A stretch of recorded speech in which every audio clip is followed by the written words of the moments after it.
Baik, Assalamualaikum warahmatullahi wabarakatuh.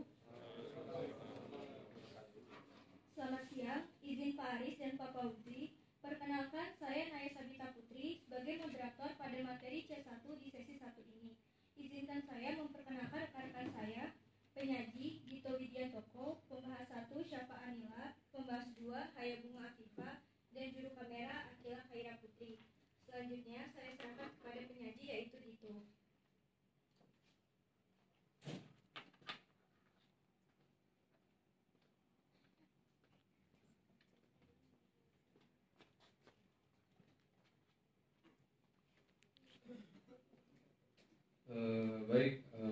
Assalamualaikum warahmatullahi wabarakatuh.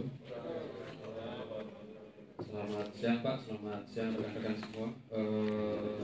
Perkenalkan, nama saya Gito Widiantoko, saya sebagai penyaji pada materi C1 yang dimana terdapat 5 poin yang mengenai tentang reforma agraria yang saya dapat menurut hasil saya sendiri. Langsung saja Pak, berkaitan tentang materi C1, yaitu adalah nomor satunya itu adalah ketimpangan penguasaan tanah dan hak guna usaha. Jadi di mana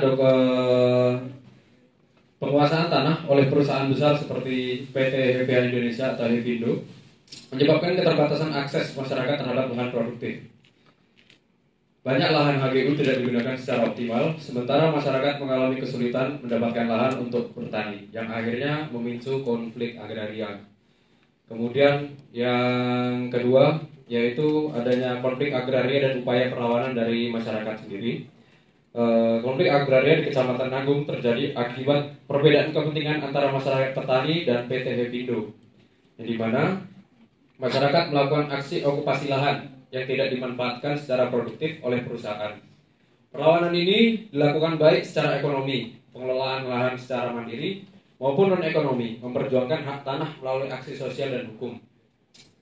Kemudian yang nomor 3 yaitu adalah peran pemerintah dalam regulasi dan penyelesaian konflik, di mana pemerintah melalui Badan Pertanahan Nasional atau BPN dan pemerintah daerah memiliki peran penting dalam mengelola konflik agraria. Namun,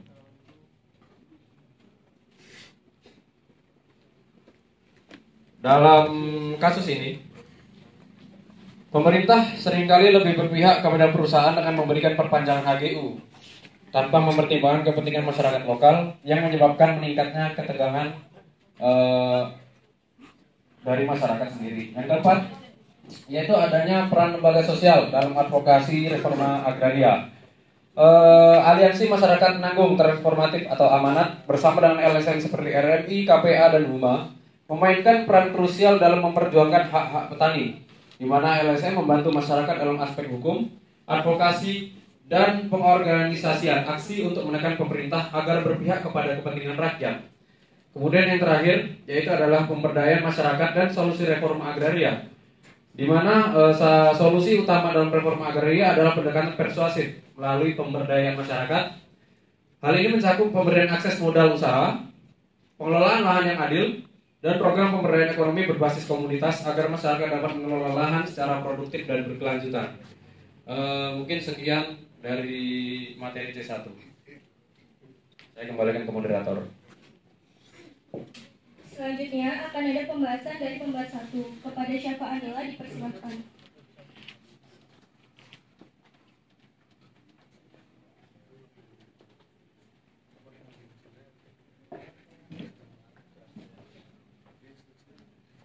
Terima kasih moderator atas waktunya. Izin Pak Aris, izin Pak Fauzi, serta rekan-rekan. Di sini saya selaku pembahas 1 pada materi C1 akan membahas poin kedua dari penyaji. Poin penyaji 2 yaitu konflik agraria, masyarakat melakukan okupasi lahan sebagai bentuk perlawanan terhadap ketidakadilan dalam distribusi tanah.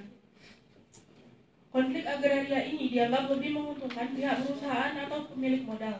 Aksi ini muncul sebagai respon atas minimnya akses masyarakat terhadap tanah yang seharusnya menjadi sumber mata pencaharian mereka. Selain itu, okupasi lahan seringkali dipicu oleh kebijakan agraria yang dianggap tidak berpihak kepada petani kecil, sehingga masyarakat merasa perlu mengambil tindakan langsung untuk mempertahankan hak atas tanah yang telah mereka garap selama bertahun-tahun. Dalam konteks pembangunan, terdapat teori konflik dari Ralph Dahrendorf dan Karl Marx yang menjelaskan bahwa konflik agraria terjadi akibat ketimpangan struktur sosial, di mana kelompok yang memiliki tanah superordinat mendominasi kelompok yang tidak memiliki tanah subordinat, sehingga terjadi perlawanan. Solusi dari konflik agraria di atas yang pertama redistribusi tanah yang adil. Pemerintah harus memastikan kebijakan reforma agraria yang berpihak pada masyarakat kecil dengan mendistribusikan tanah secara merata. Yang kedua, penyelesaian sengketa secara hukum. Menyediakan jalur hukum yang transparan dan adil untuk menyelesaikan konflik agraria, termasuk revisi kebijakan hak guna usaha. Yang ketiga, pemberdayaan petani dan masyarakat adat. Memberikan akses terhadap program bantuan, pelatihan, dan kredit usaha tani agar masyarakat bisa mengelola lahan secara produktif. Yang terakhir ada dialog dan mediasi, mendorong negosiasi antara masyarakat, pemerintah, dan perusahaan untuk mencapai kesepakatan yang menguntungkan semua pihak. Sekian bahas dari saya kembalikan. Baik, lalu akan ada pembahasan dari pembahas 2. Kepada Haya Bunga dipersilahkan.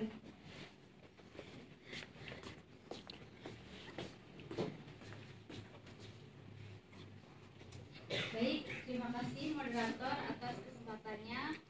Mohon izin Bapak, mohon izin rekan-rekan saya akan memberikan kritik kepada Nito yang telah menyajikan 5 poin tentang konflik agraria pada materi C1.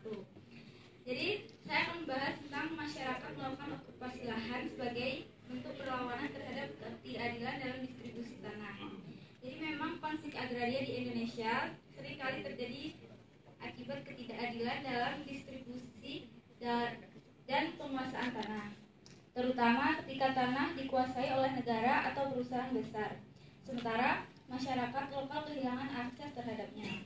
Menurut Syahrir di bukunya yang berjudul Politik Agraria di Indonesia, menjelaskan bahwa konflik ini muncul karena ketimpangan dalam sumber daya alam, di mana hak tradisional masyarakat atas tanah sering terabaikan.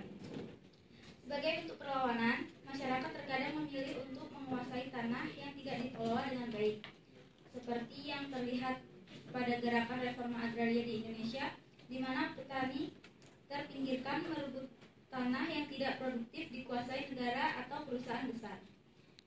Meski aksi okupasi sah dalam konteks perlawanan, tindakan represif dari negara seringkali memperburuk ketegangan sosial.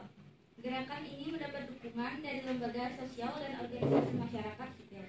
Namun, penyelesaian konflik membutuhkan pendekatan yang lebih komprehensif dan melibatkan berbagai pihak untuk mencapai keadilan sosial. Mungkin dari saya seperti itu, saya kembalikan lagi ke moderator. Baik, terima kasih. Dari pembahas 1 dan pembahas 2, saya serahkan kembali kepada penyaji.